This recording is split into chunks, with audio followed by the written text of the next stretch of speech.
Hello and welcome. Carlton and Geelong were in the midst of a wonderful spectacle last weekend. A high-scoring match that was tightly contested for the majority of the game. However, it was Geelong who prevailed. Now, the loss could have simply been put down to Carlton being very inefficient from set shots, sub 50% from this area, which is simply not good enough. However, I just feel as if Carlton's backline issues have been somewhat swept under the rug over the course of the season. I mean, Geelong scoring from 62% of their entries, that is woeful from a defensive standpoint. Winning with 21 less inside 50s than the Blues, 118 points from 45 inside 50s. Geelong scored 88 points from set shots, in good positions too, with pinpoint accuracy as a result. At multiple stages, this was Geelong's output from their key targets inside 50. I don't know what's more impressive out of all these stats. This is what Vossi had to say post-game about it. Geelong is currently top of the ladder,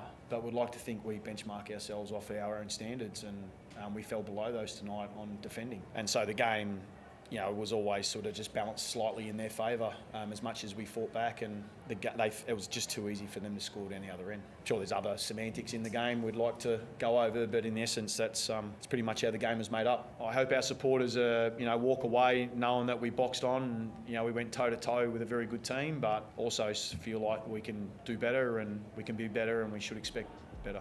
Those are really profound words by Vossi. Some will say it's a lack of forward pressure which allowed easy transition. But then I throw in your face this stat: 24 forward 50 tackles. Some will say other reasons for Carlton's demise. Let's work out what exactly caused Carlton's defensive efforts to go pear-shaped. Let's go. This game was a battle of the master versus the apprentice. Love this quote by the Prendercast on the night of: "If this is a boxing fight, we're the younger, more naive, excitable combatant. We're probably better, but they're being patient, fighting smarter, and landing more jabs." The exact equivalent to if in footballing terms, a Man City played a relegation battler. One team dominates possession for 75% of the time, whilst the other absorbs that attacking play for a prolonged period of time. Then preys on a misplaced pass, and for City to be caught off guard, so they can counter-attack the other way, where there's more chance of exploiting a leaky, unset defense and thus scoring goals. And I feel like this is a good analogy for how the game between Carlton and Geelong panned out. For every 50 jabs that Carlton missed, Geelong were landing and connecting on jabs with every attempt. For example, the first goal of the game. You'll notice multiple blocks to give Jeremy Cameron an easy goal. Hawkins blocks Young, naturally Wheaters, Hawkins' matchup, switches onto Cameron.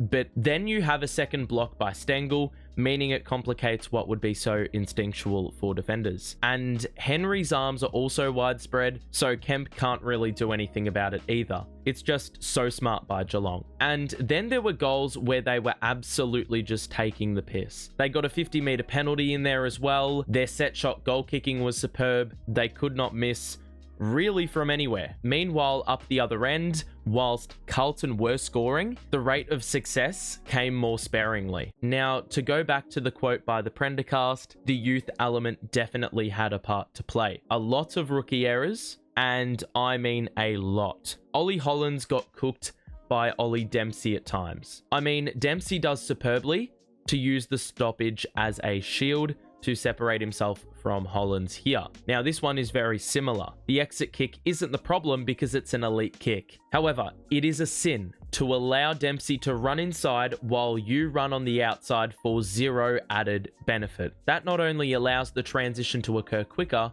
it also makes the open side more reachable. That Carlton player that is a part of the zone can be drawn, and as another runner goes by, it renders that help useless. If Duncan's getting the handball by himself without Dempsey's involvement, there may not be another runner from Geelong's end to draw the man. The kick may be rushed, etc. And there's your result. Lockie Cowan was another one who no two ways about it was a liability. It's okay to say that he's not there yet, he'll get better, and still say that this isn't good enough. Now, Carlton have piled the pressure on to start the last quarter. Now, I will never know what the instruction was here for Lockie, but I do know who his initial man was: Brad Close. close creeps up to the contest, very similarly to what we've seen from a Fogarty or a Cunningham or a Martin last year when the Blues want the extra number. You will notice that Durden traps it, but the ball unfortunately seeps out. Now, prior to Walsh kicking it in, you could see the issue forming before your eyes. When it's cleared, who's in the chain? Brad Close. Myers is also involved. Walsh had him manned up previously, but he's been dumped on the boundary as we just said. So these two matchups no longer honoured serve as the stab to the chest. Wheaters rolls up, Kemp rolls up to compensate, even though Hawkins wasn't ever really going to be used in this sort of transition play for the lack of pace he's got at his age, yet completely eliminates himself from the play, slipping over. Cameron is now wide open, and by the time numbers even up, we've got Boyd running to the goal square. Akers is now worrying about that shocking matchup, so he sprints across, and that height mismatch means he can't apply himself to prevent a simple run and jump by his direct opponent Tui, whose run converges with the path of the footy, and he can sky over everyone else. Carlton's defense was at sea, and whilst we needed other figures to step up and hold Walshy's man to account whilst he was down, Cowan did not help the cause one bit. This is a pretty tough kick to execute across your body. This is Geelong's pressure getting in your head because Cowan had time to be a little calmer, draw the man in, hand it off.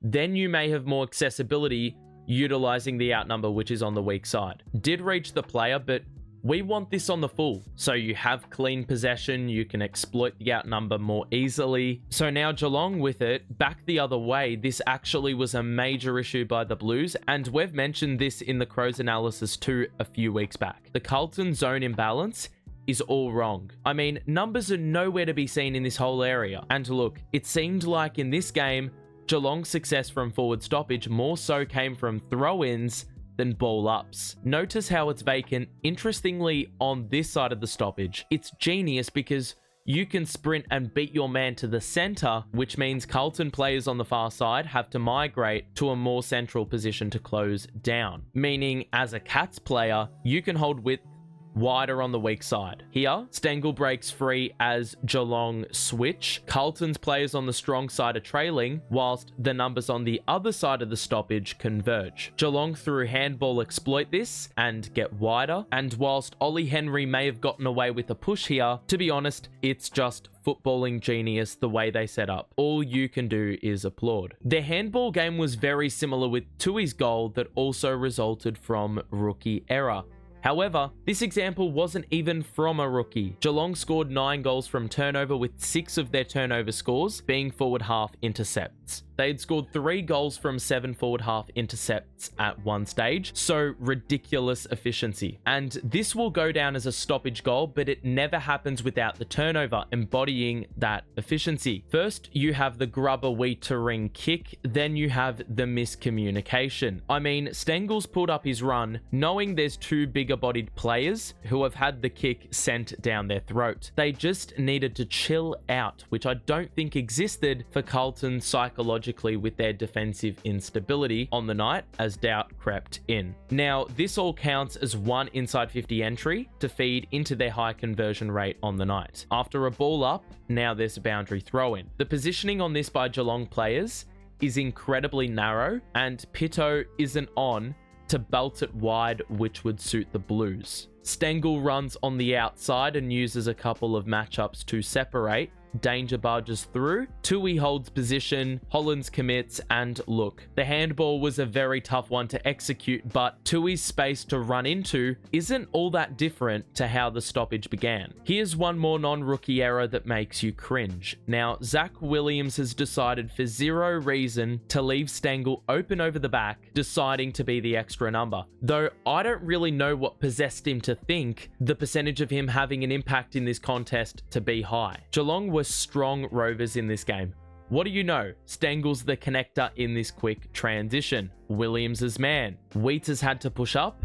Hawkins is now taken by Kemp. Young's got to roll up to Dangerfield, leaving your goddamn ruckman to man up on Cameron. Young's strength is questionable in the best of times, and Danger is a unit, so that's an easy bypass. With Young off balance, as he tries to hold up Dangerfield just as he pulls up on the mark. That all goes without saying. In trying to push up to even the numbers up and being unsuccessful, there's now an open man inside 50, leaving a number of Blues hung out to dry. Some may say Pitto is costing this team for pace, others will say it should have been rushed by the Carlton boys, and some will say Zach Williams is still easing his way back in from injury. But let's not kid ourselves here, this was incredibly avoidable. And let's not kid ourselves, all of these were avoidable. Some of it is skill error, some of it's game awareness, and all of it is simple to understand. Good that it's very easy to recognize and rectify, but with how it happened, you can come to understand Vossi's angst post-game. Crazy how this is what I stated in the preseason game against Geelong, and how applicable it is to what we experienced on the weekend. It's going to be key that the Blues win at the stoppage and those contests on the wing. One other thing to mention with a weakened defense is now that added attention to ensuring you limit turnover and apply enough pressure up the ground to prevent transition. This is all because we like to commit mass resources to the wing, yet if it gets over the back, the protective layer has been bypassed, leaving players like Lewis Young, who are deeper lying, to be exposed. Now to break down the myth of Carlton's forward 50 tackle number. Is this tackle number misleading and covering up Carlton's inability to lock it in? In many cases, no. To end the first half, Geelong had only turned 3 out of 26 defensive 50 chains into forward 50 entries. That's a lack of damage from transition. And equally, Carlton's first 6 forward half stoppage clearances netted 3 goals won. The pressure helped this cause. You'll see here 4 forward 50 tackles for Carlton in a row in one sequence. Then a few stoppages later, without the ball ever being out of Carlton's goal range, they manufacture a goal. This objectively is an excellent tackle by Mackay, just the wrong player to pick up the pieces, though they do well to keep it enclosed in the front half. Sure enough, about a minute later from the same pressure, Carlton scored a goal from stoppage. We have tackles like these, which irrespective of the umpiring decision, is also objectively a good tackle. Just to add insult to injury, the next one is high. This actually happened numerous times. Here, a number of tackles contribute to a forward line stoppage. Absolute dream scenario. Carlton kicked 69 points from stoppage in the game. Good tackles yet again the stoppage after, and then Kennedy takes a man high. Now, even with the defensive setup, this is mystifying how Carlton managed to fluff this defensively. Myers was a great reader of the game all day, never picked up at any stage prior to this aerial contest. And then this by Williams is just brain dead. Just run it out. With the Blues advantage of players in this small clump,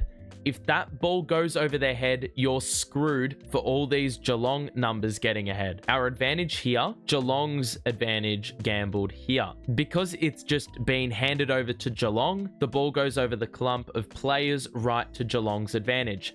Blitzovs and Henry, unattended, simply become a part of the play and a shot on goal. So it's not actually that mystifying at all. It doesn't have anything to do with forward 50 stoppage, and it has everything to do with turnover, yet again, as we've mentioned all day long. And the Blues shot themselves in the foot again, which seemed to be the case in more ways than one, as we've discussed today, and as we knew all too well on the night of. So look, what was Carlton's 118-point concession to Geelong off 45 inside 50s down to? A lot of things. If I was to summarize it, Geelong were unbelievably good and had no passengers. Couldn't miss, were opportunistic, held up defensively, and had no real limitation with their scoring sources, whether that was at a standstill or when the play was in motion. And this goes without saying, Geelong could have piled on the pain even more so. From a Blues standpoint, you simply just can't make the mistakes that the Blues made against a team with minimal flaw. For you will concede a score every time, as we found out the hard way. I think the Blues will know better next time to show a little bit more respect with the way they covered Geelong's threats. Because if you don't, in 6 weeks' time, we will be subjected to this problem all over again. What are your thoughts on this one? Didn't cover every play, but what stood out for you that I missed? What do Carlton going forward need to fix up defensively? Is it as simple as getting players back. Thanks for tuning in. We'll chat to you next week. Have a good one, and bye for now.